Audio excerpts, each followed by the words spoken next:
Hey my lovelies paratha, आज कैसे हैं आप लोग। आई होप आप सभी अच्छे होंगे, स्वस्थ होंगे, मेरी स्टोरी लाइन को एंजॉय कर रहे होंगे। तो जो कोई भी मेरे चैनल पर नए आ रहे हैं, प्लीज़ मेरे चैनल को लाइक शेयर सब्सक्राइब करना मत भूलिएगा।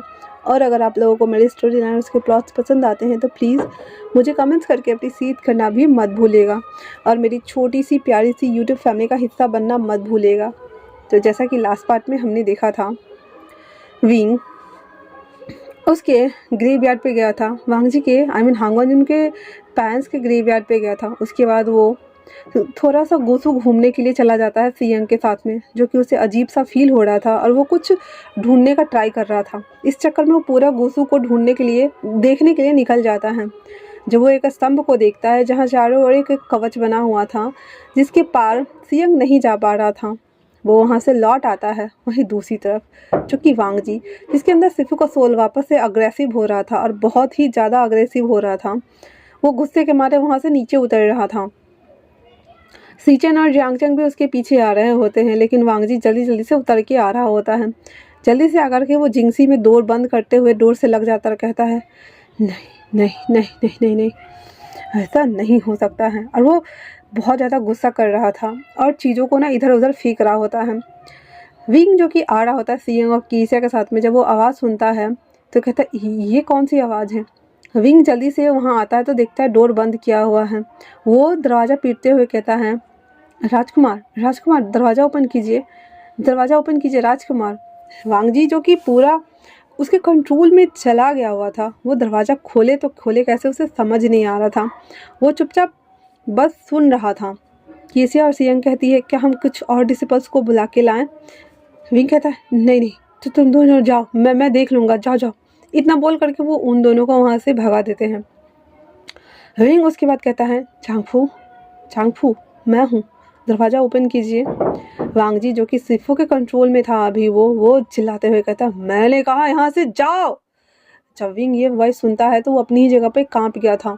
उसके हाथ अभी भी हवा में थे और वो दरवाज़ा को ठोकने की हालत में बिल्कुल नहीं था। वो कहता है, ये किस तरह की आवाज़ है, ये क्या हो रहा है इन्हें।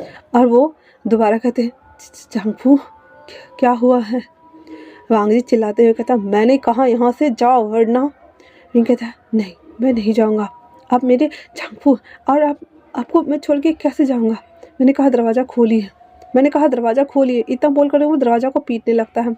वांग जी ऐसे कर रहा था और वो दरवाज़ा खोलता है और विंग को सीधे गर्दन दबाते हुए अंदर लाता है। लाने के साथ ही नीचे फॉर्स पर फेंक देता है और उसके तरफ अपना बिछी निकाल कर बढ़ते हुए कहता है, तुम क्यों चाहते हो कि वही इतिहास दोहराया जाए। हाँ, मैंने कहा था ना तुमसे, जाओ यहाँ से, तुम्हें समझ नहीं आता है क्या। मैंने कहा ना, जाओ यहाँ से। हाँ। विंग कहता है, कौन सा इतिहास, क्या दोहरा रहे हैं, क्या हुआ है। अब होश में आइए, जांगफू मैं हूँ, देखिए। और विंग पीछे पीछे जा रहा था। वांग जी कहता है, तुम्हें कहा नहीं आना था, मतलब नहीं आना था, फिर क्यों आए हो। हाँ क्यों आए हो, तुम्हें समझ नहीं आता कि हाँ नहीं आना था, जाओ यहाँ से। विंग कहता है, किंतु क्या बात हुई है, मुझे बताइए ना, आप इस तरह से कैसे व्यवहार कर सकते हैं। मैं आपका ओमेगा हूँ, देखिए मुझे, चांगफू देखिए ना। वांग जी कहता है, मैंने कहा यहाँ से जाने के लिए तो जाना चाहिए ना। और ऐसा बोल करके वो तलवार उठा करके विंग को पीठ में घोंपने वाला होता है। उसके हाथ रुक गए थे और वो नहीं कर पा रहा था क्योंकि वांग जी का अल्फा उसे कंट्रोल कर रहा था। सिफू का सोल था, वो विंग को हर्ट करना चाहता था और वांग जी का अल्फा वांग जी को कंट्रोल कर रहा था और वो नहीं कर पा रहा था। विंग जब अपनी आंखों को बंद कर चुका था और पसीने से वो तरबतर हो चुका था, अपनी कांपती हुई ओठे के साथ में कहता है वो धीरे से, चांगफू क्या मैं सच में इतना बुरा हूँ कि आप मुझे मार डालना चाहते हैं। वांग जी जो अपने इमोशन के ऊपर कंट्रोल करना चाहता था, अपनी भावनाओं को समेटना चाहता था, वो ना चाहते हुए भी उस तलवार को दूर फेंक देता है और कहता है, जाओ यहाँ से, मैंने कहा जाओ यहाँ से।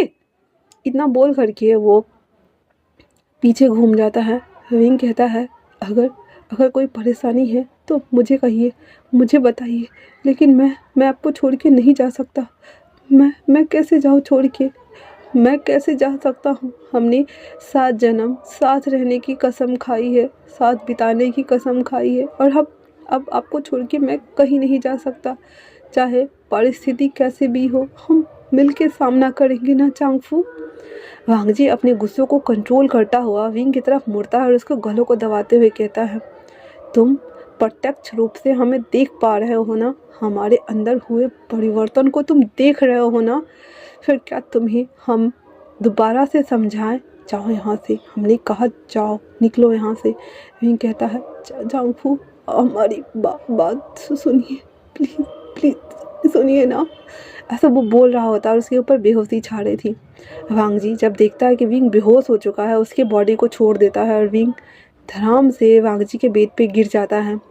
उसके बाद वांगजी उसे देखता है और अपने हाथों को देखते हुए कहता है, नहीं, ये मैंने क्या कर दिया, नहीं नहीं नहीं नहीं नहीं, मैं ये नहीं कर सकता। फिर उसके पास भागता है। उसके अंदर दोनों सोल आपस में लड़ रही थी और वो अपना सर पकड़ते हुए कहता है, जाओ यहाँ से, जाओ, मैंने कहा ना जाओ, जाओ यहाँ से, जाओ यहाँ से, जाओ, जाओ यहाँ से, मैंने कहा ना जाओ, जाओ यहाँ से, जाओ। विंग दोबारा से अपनी आंखों को ओपन करते हुए कहता है, सब ठीक ठीक हो जाएगा। इतना बोल करके विंग अपने हाथ को जैसे ही वांगजी को टच करने वाला होता है, तब तक वो बेहोश हो चुका था। वांगजी अपने सर को ठोकते हुए कहता है, नहीं नहीं नहीं, मुझे कंट्रोल करना है, मुझे कंट्रोल करना है, हाँ मुझे कंट्रोल करना है। इतना बोल करके वो अपने हाथ में कट मारता है, जिससे ब्लड बाहर आना शुरू हो गया था और वो नीचे बैठा हुआ था। वो नीचे बैठा हुआ था और मंताज को चैटिंग करना स्टार्ट करता है, क्योंकि वो हावी नहीं होने देना सकता।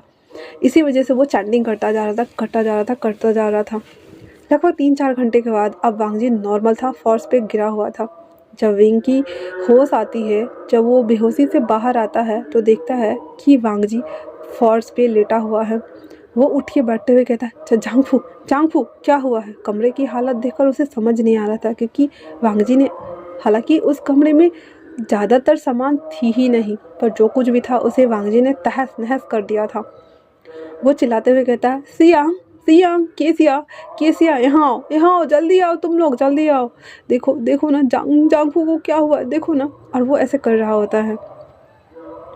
सियांग भागते हुए आता है और कहता है, इन्हें जल्दी से बेड पे डालो, और ऐसा डालता है। उसके बाद उसकी मरहम पट्टी करता है सियांग, करके उसके हाथ में बैंडेज लगा देता है और कहता है, इस तरह से तो इन्होंने अपना बहुत सारा ब्लड को लॉस कर लिया है, अब पता नहीं क्या ही होगा। अगर वो कमज़ोर हुए तो और भी ज़्यादा मुश्किल हो सकती है। विंग कहता है, क्या तुम्हें पता है ये सभी चीज़ें? सियांग कुछ नहीं बोल रहा था। विंग उसके पास आता है, उसके कॉलर को पकड़ते हुए कहता है, मैंने पूछा क्या तुम्हें पता है ये सारी चीज़ें? सियांग चुपचाप था और कुछ भी नहीं बोल रहा था। वो कहता है, मुझे बताओ सियांग, क्या तुम्हें पता है वो कैसे ठीक होंगे? क्या तुम जानते हो कि वो ठीक कैसे होंगे? हाँ मुझे बताओ ना, प्लीज़ मुझे बताओ। सियांग अभी भी कुछ भी नहीं बोल रहा था और वो चुपचाप था, सारी बातें को सुन रहा था। विंग कहता है, फॉर गॉड सेक बताओ मुझे, आखिर इनकी तोड़ क्या है? मैं ऐसा क्या करूं? ये क्या हो रहा है? ये कौन है? मुझे कुछ समझ नहीं आ रहा है, मैं क्या करूं? बताओ मुझे। तब तक केसिया धीरे धीरे उस घर के बिखरे हुए सामानों को समेट रही थी, हर चीज़ को एडजस्ट कर रही थी, जो जहाँ का था वहाँ पे रख रही थी।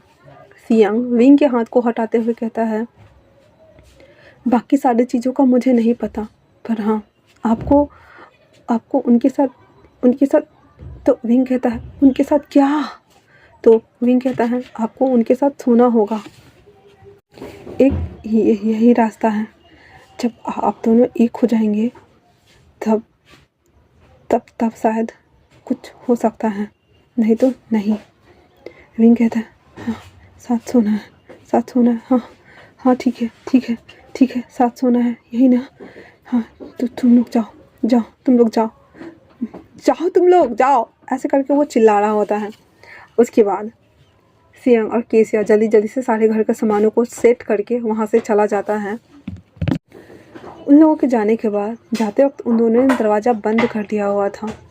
उसके बाद विंग अपने एक एक लेयर को उतारते जा रहा था और बोलते जा रहा था, साथ सोना है, साथ सोना है, हाँ साथ में सोना है, ठीक है, साथ में सोना है, यही ना? ठीक है, अगर मेरे सोने से वो क्योर हो जाते हैं तो फिर ठीक है, वो कोर्स, हाँ ठीक है। इतना बोल करके अभी उस विंग की बॉडी के ऊपर एक ही लेयर कपड़ा बचा हुआ था, वो उसके पास आता है और एक एक करके उसके लेयर को खोलना शुरू करता है। सारे लेयर खोल देने के बाद वांग जी को जैसे ही वो अपने कंधे के ऊपर, शोल्डर के ऊपर लेके बैठाता है ताकि उसके कपड़ों को उतार सके, वैसे ही उसके अंदर जो वो स्क्रॉल पट्टी था वो देखता है। ये कहता है ये इनके पास क्या कर रहा है, ये तो वही है जो मुझे उस बाधित क्षेत्र में मिला था। नहीं, इन्हें हटाना होगा। हाँ, इतना बोल करके वो उसे मेज़ पे रख देता है जहाँ पे वो विजिन रखा हुआ था, वहाँ पे रख देता है। उसके बाद एक एक करके उनके सारे कपड़ों को हटाता है। हटाने के बाद वांग जी ऊपर से पूरा नेकेड था, नीचे उसने ऑलिव का पजामा पहना हुआ था। विंग खुद उसके पास आता है। हालांकि वांग जी सोया हुआ था, अब उसे समझ नहीं आ रहा था कि उसे क्या करना चाहिए। विंग को इतना ज़्यादा पता नहीं था, लेकिन हाँ वो जानता है कि दो लोगों के बीच में सेक्सुअल संबंध होते हैं, तो वो वही करने का ट्राई कर रहा था। वो धीरे धीरे से वांग जी को प्रिपेयर करना शुरू करता है। वांग जी जो कि बेहोश हो चुका था, उसे मतलब उसे पता भी नहीं चल रहा था, और विंग खुद को अब सरेंडर करना चाहता था। अगर उसे लग रहा था कि वो उसके साथ फिजिकल होगा तो उसकी बॉडी क्योर हो जाएगी। इसी वजह से विंग हिम्मत करता हुआ वांग जी को प्रिपेयर करना शुरू करता है। उसके एडम एपल्स को, उसके बैली को, उसके चेस्ट को, हर चीज़ को वो टच कर रहा था ताकि वांग जी की बॉडी अराउज हो चुके और वो उसके साथ फिजिकल हो सके। हालांकि ये विंग के लिए बहुत पेनफुल होने वाला था, क्योंकि सामने वाला शख्स अगर आपको कुछ नहीं करता और आपको सब कुछ करना पड़े तो ये पेनफुल प्रोसीजर होता है और आप खुद ढंग से कर भी नहीं सकते। पर विंग ये करना चाहता था, इसलिए धीरे धीरे वो वांग जी को प्रिपेयर करना शुरू करता है। वांग जी जो कि बेहोशी के हालत में था, उसे फील हो रहा था कि उसके बॉडी के ऊपर हाथ चल रहे हैं। उसे समझ आ रहा था कि क्या हो रहा है। वो उस नींद से बाहर आने का ट्राई कर रहा था। विंग धीरे धीरे उसके एडम एपल पे किस कर रहा था, उसे सक कर रहा था, और वो नीचे की तरफ बढ़ते हुए आ रहा था। उसके चेस्ट पे वो सक कर रहा था, किस कर रहा था। उसके चेस्ट निपल्स को वो स्क्यूज कर रहा था, उसे बाइट कर रहा था। अभी वो उसके ऊपर था और अपने कपड़ों को उसने उतार दिया हुआ था। वांग जी जो बेहोश था उसके हैंड को लेता है और विंग अपने नेक के अराउंड होते हुए अपने पूरे स्टमक तक, चेस्ट तक, बेली एरिया तक, हर पे उसके हैंड को फिरा रहा होता है। वो खुद भी अराउज हो रहा था और अब वांग जी के टच से विंग खुद को अराउज फील कर पा रहा था। वो दिमाग में उन सारी चीज़ों को वो ला रहा था कि ये अभी उस वक्त इसके दिमाग में ओनली फॉर फिजिकल होना ही चल रहा था और कुछ भी नहीं। वो उतारने के बाद वांग जी के ऊपर ही वो धीरे धीरे रब करना शुरू करता है, उसके टमी को पकड़ते हुए, ताकि वो वेकअप हो जाए। जैसे ही वो वेकअप होता है, विंग के हाथ कांप रहे थे उसके पजामा को खोलने के लिए। क्या होगा अगर जब वांग जी को होश आएगा तो क्या वो नफ़रत करेगा, क्योंकि बिना परमिशन के इसके साथ वो सब कुछ कर रहा है। क्या वो उसके लिए गलत सोचेगा, क्या वो उससे नफ़रत करने लगेगा, क्या उसे लगेगा कि मैं बहुत ज़्यादा हॉर्नी हो गया हूँ और मैं बस यही चाहता हूँ, इसी के लिए मैंने ये सब कुछ किया। क्या वो कभी समझ पाएंगे कि मैंने बस अपना प्यार शो किया है ताकि वो हील हो जाए। विंग के मन में बहुत सारी दुविधा था, जो पहाड़ बोल सकते हैं ना थॉट के, वो चल रहा था, उमड़ रहा था अंदर से। और वो फिर भी ना चाहते हुए भी धीरे धीरे उसके पजामा को नीचे करता है, खुद के कपड़ों को भी वो पूरा खोलता है। दोनों अभी फुल नेकेड थे। विंग उस पूरी बॉडी को देख पा रहा था खड़े होकर के। वो कहता है अगर वो तुमसे नफ़रत भी करे ना तब भी तुम्हें करना होगा विंग। इतना बोल करके वो धीरे से वांग जी के ऊपर आता है, उसके हार्डी को अपने बॉडी के इनसाइड इंसर्ट कराने का ट्राई करता है। हालांकि नहीं हो रहा था, क्योंकि वो उसने खुद को प्रिपेयर किया ही नहीं था। धीरे धीरे जैसे ही इन हो रहा था, उसे लग रहा था जैसे कि मांस फट रही हैं, ब्लड आ जाएंगी। उसकी सांसें तन रही थी, उसे कसाव जैसा फील हो रहा था और वो बहुत ज़्यादा हार्ड फील कर रहा था। अंदर उसके हर तरह का तहलका मचा हुआ था, पर फिर भी वो करना चाहता था। जैसे ही वो अंदर आया, सच में विंग को ब्लड आना शुरू हो गया था, क्योंकि जाहिर सी बात है, एक कल्टीवेटर होने के बावजूद भी उसने कभी अपने आप को इस तरह से टॉर्चर नहीं किया था, और अभी वो खुद को टॉर्चर कर रहा था। हल्का सा टच करने से कोई अराउज नहीं हो जाता है। दिमाग में बस वो थॉट आ रहे थे विंग के, और कुछ भी नहीं। वांग जी तो बेहोश था। विंग फिर भी हिम्मत नहीं हारता है और उसके चेस्ट के पास अपने हाथ को दोनों को उसे अच्छे से टाइटली ग्रैब करते हुए अपने आप ही उसके ऊपर बाउंस करना शुरू करता है। वो धीरे धीरे पहले स्टार्ट करता है। ब्लड की वजह से वांगजी के हार्डिक पूरा रेड हो चुका था, वो नीचे बेड तक जा रहा था, इतना ज़्यादा ब्लडिंग हो रहा था।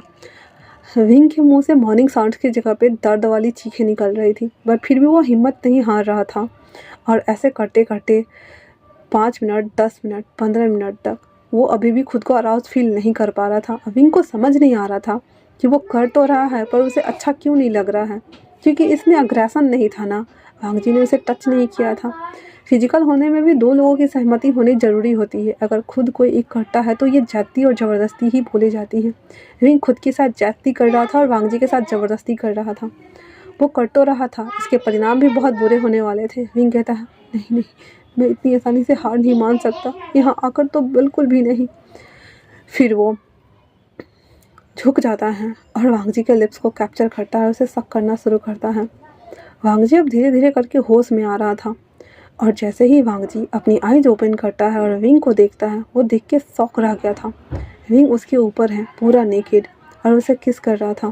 वांगजी की विजन अभी भी ब्लडी थी, ब्लड लॉस होने की वजह से उसे कमजोरी आ रहा था। और वो विंग को धक्का देता है तो देखता है कि विंग उसके ऊपर है। वो हट ही नहीं रहा था, वो समझ गया था कि क्या मंजर है सामने का। वो कहता है, विंग कहता है, मुझे करना है, please please please please please करो, प्लीज़ प्लीज़। इतना बोल करके वो वांगजी के लिप्स को दोबारा कैप्चर करता है। अभी वांगजी पूरा बेहोशी के हालत में था और विंग उसके साथ ज़बरदस्ती करने पे लगा हुआ था। उसके लिप्स को ज़बरदस्ती वो किस कर रहा था, जिस वजह से वो बाइट कर लेता है। उसके लिप्स से भी ब्लड आना शुरू हो गया था। वो ब्लड वांगजी के मुंह में जा रहा था। जैसे ही ये ब्लड उसके अंदर गया, मेलेटिक जो टेस्ट होता है ना, वो टेस्ट की वजह से वांगजी पूरा होश में आ गया था। तो आज के लिए इतना ही। अब हम कल के पार्ट में हॉट पार्ट सुनने वाले हैं। तब तक के लिए थैंक्स फॉर वॉचिंग।